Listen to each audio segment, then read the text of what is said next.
Hi, I'm Asher Embers, and this video is so overdue, I feel bad. I'm a cosplayer, and the last cosplay that I made was Lilith Vegapunk from the Egghead Island arc of One Piece. I finished this costume in March, and ever since March, I've been posting clips of my cosplay on social media, and I've gotten a fair amount of questions asking how I did certain things on the costume. And for months, I've been telling people, don't worry, I will answer that question in the video that I'm gonna release to YouTube. And this is that video. It's always been in the works, but you know what? It's happening now. So your questions will be answered now, I promise. But this video is gonna be a breakdown on how I created my Lilith Vegapunk cosplay. It's gonna be split into 3 different videos.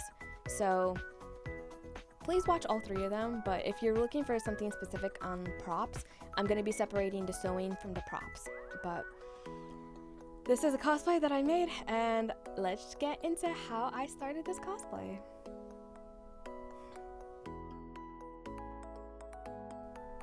So I knew how daunting of a task it was going to be to make Lilith Vegapunk's whole costume, so I decided to start with what I thought was the easiest part of her costume. I thought the bodysuit was going to be easy for me. You know, I've made much more complicated costumes, and so I was like, you know what, a bodysuit, that's easy. No, it's not, because pants are hard. It's hard to make pants.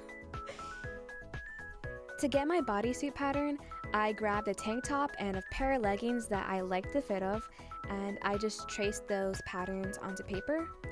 I will always and forever forget to put my pins in the correct direction. For the fabric, I'm using this light pink athletic 4-way stretch fabric that I bought at Joann's. Rest in peace, Joann's.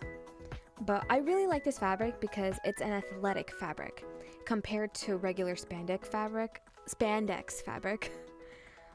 This didn't have that thin, slippery, synthetic spandex feeling.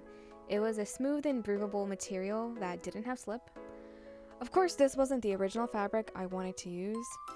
I, for some reason, thought that I could make this whole bodysuit with just 2 pieces of fabric and 2-way stretch denim.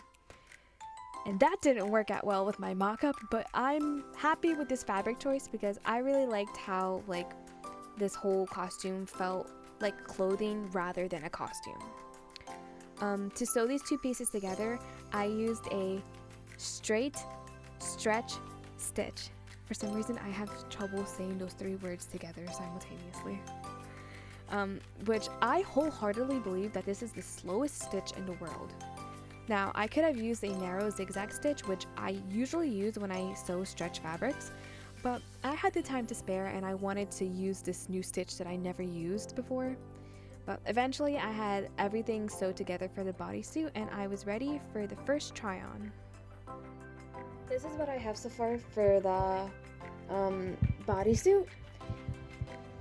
One thing I will say is this is very thin, so I can't wear this exact bra because I'm wearing a lace bra and you could see the lace imprint, so that was one thing I was scared about with using a spandex fabric.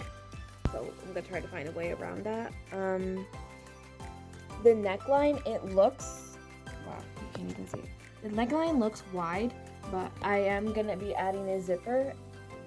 So once I have the collar and zipper placed in, it's gonna be more form-fitting. For the turtleneck, I'm not gonna be doing an extreme turtleneck because I hate turtlenecks, okay? I grew up wearing turtlenecks and my own mother was surprised when I was gonna do this cosplay because she's like, you hate turtlenecks. I'm like, I know, but this is Lilith Vegapunk we're talking about, okay? I can overlook wearing a turtleneck for Lilith Vegapunk.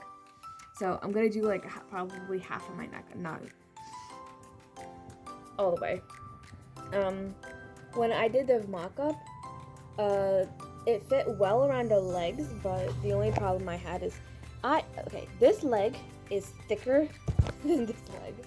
So when I was wearing this, the mock-up, it was tight, the upper part of my thigh, only on this thigh.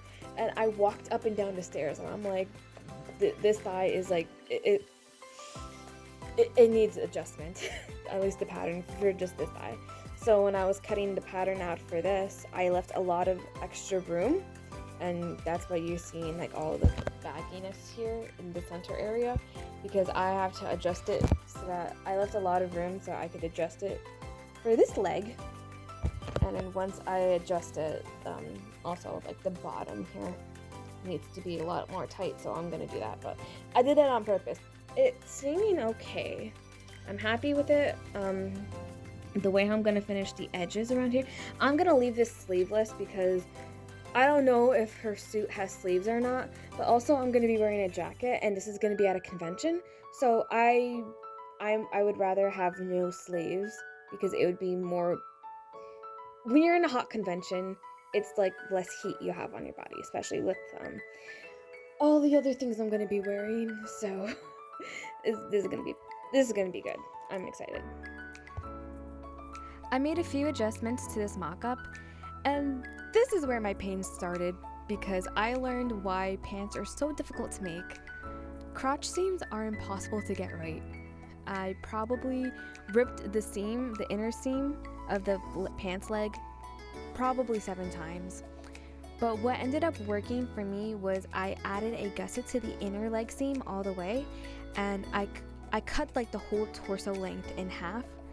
Doing so allowed less fabric to stretch vertically, and that's how I got rid of the bagginess in the crotch area. To finish the bodysuit, I needed to add the red O2 punk on the right chest area, and I did so by creating a PES file for embroidery, and I embroidered it right onto the bodysuit, so it's there forever and it's never gonna peel off or wash away. It's there forever. Of course, I don't have footage of me doing that because I added the patch 20 minutes before leaving for the convention. That's how close I was cutting it, but it's fine. Everything was fine. Now, remember how I said I started off making the bodysuit because I thought it was going to be the easiest thing? Well, when I finished it, I was so stressed and I was a bit on edge that I decided to make the jacket next, since I had to do little to no pattern drafting, and that sounded amazing to my poor soul. The reason why I didn't have to do any pattern drafting is because I made an Uta cosplay in the past, including her jacket, which is similar enough to Lilith Vegapunk's, because they're both One Piece characters. So can I get a hallelujah? To officially begin the jacket, I started off strong with something that I am confident in, patch making. So I went on my computer and I designed a PES file for the sleeve patches, and you know what? Everything was good, everything was fine, we were smooth sailing, give me the points.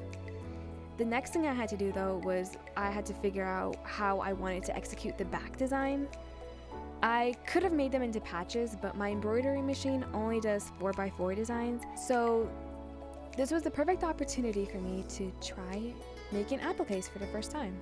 I made myself a template on a free art program called Medibang, and then I imported my image onto Cricut Design Space.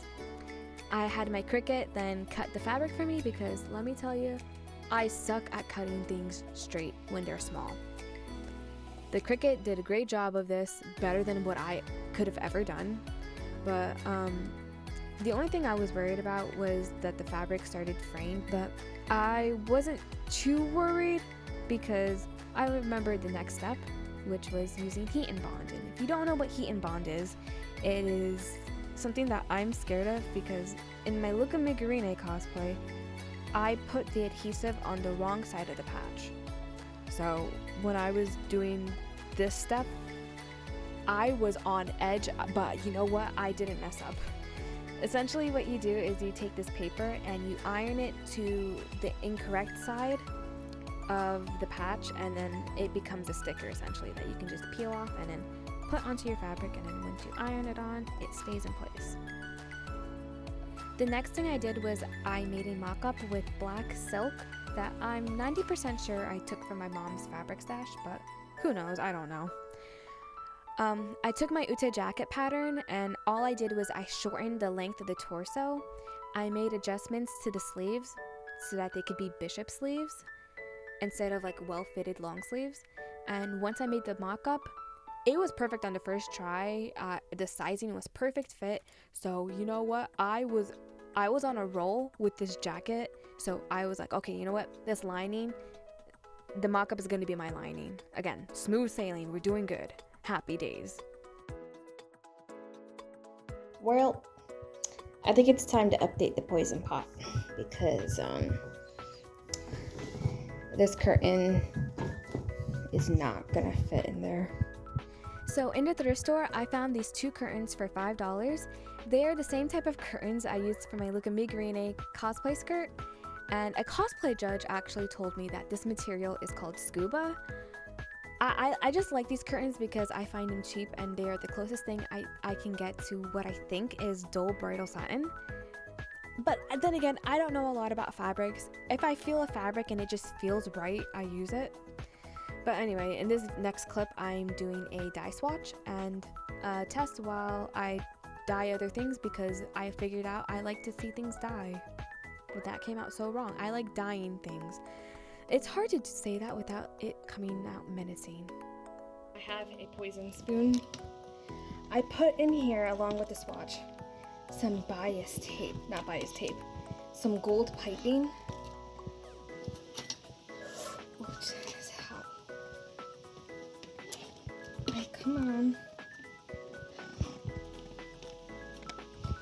I see it. Here it is. So, I dyed this piping. It looks gorgeous. I want to see how dark it can get. This is the little sample test dye that I did, and I really like how the color turned out, so I'm okay with it even being a little bit darker. This was like 25 minutes in the pot. The piping though turned out gorgeous. I didn't know if this was going to dye or not because it feels like a literal plastic, but this dyed so beautifully. So the first round of dye was a complete fail. I dyed 3 different fabrics and those 3 different fabrics turned out 3 different colors. So I'm gonna be dyeing these again. I went to the store, bought more purple. I had the water heating up. The reason why I'm dyeing them again is because, one, they are a little bit lighter than how the swatch came out, and I do want them to be as dark as the swatch was. But the main reason is that these are this is the same curtain. This one is a lighter, and this one's a little bit darker than this one. But this one I boiled for 2 hours, and this one sat in for an hour. So we're gonna try to even out the tones. The dye I used was Ritz Dye More Synthetic line in Royal Purple, and since these curtains had a tag on them that said it was 100% polyester, I really don't know what went wrong. But the second round of dye was amazing, as you can see here. After I rinsed the curtains in cold water, I hung them outside to dry, and you know what?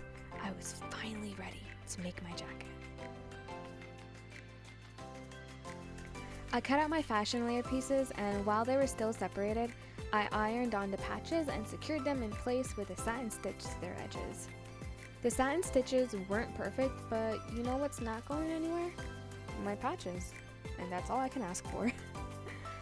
This was easier than when I did my Luca Migrine cosplay because I only had to do satin stitches in straight lines. And I didn't have to do any like weird curves or maneuvers like with my Luca corset. But I'm just happy with how they turned out. Oh, and do you remember the gold piping that I dyed purple in the dye bath? I added that to the seams on the hood and the seams to the sleeves, which I loved. I also loved how like the piping was sparkly, even though I hated how that material felt.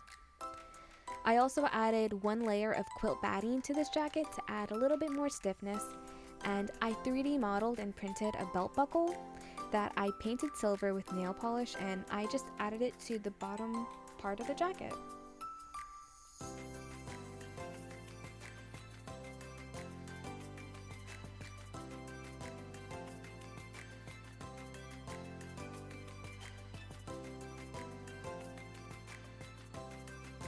For the gloves, I wanted to keep this as simple as possible because this was my first time making gloves and I hate working with spandex. So I took some black spandex that was left over from my Luca Migrine leggings, and on paper I just made a hand turkey with my tiny hands, and I sewed that onto the spandex with a straight stretch stitch. And I'm pretty sure that this stitch has like an actual name, but I don't know what it is. But with all of that, the cosplay sewing parts were finished, and therefore part 1 of this video series is finished. If you want to know how I made my Egghead boots, my Lilith Vegapunk helmet that also doubles as a purse, and how I made my Lilith Vegapunk wig with my earpiece, I have all of that in the next video coming out. Hopefully it's already out, because I'm planning to release these videos all in one day, because I do not trust myself to do part 1, part 2, part 3 within different weeks. But until then, subscribe, check out my other cosplays on my channel, and see ya. Bye.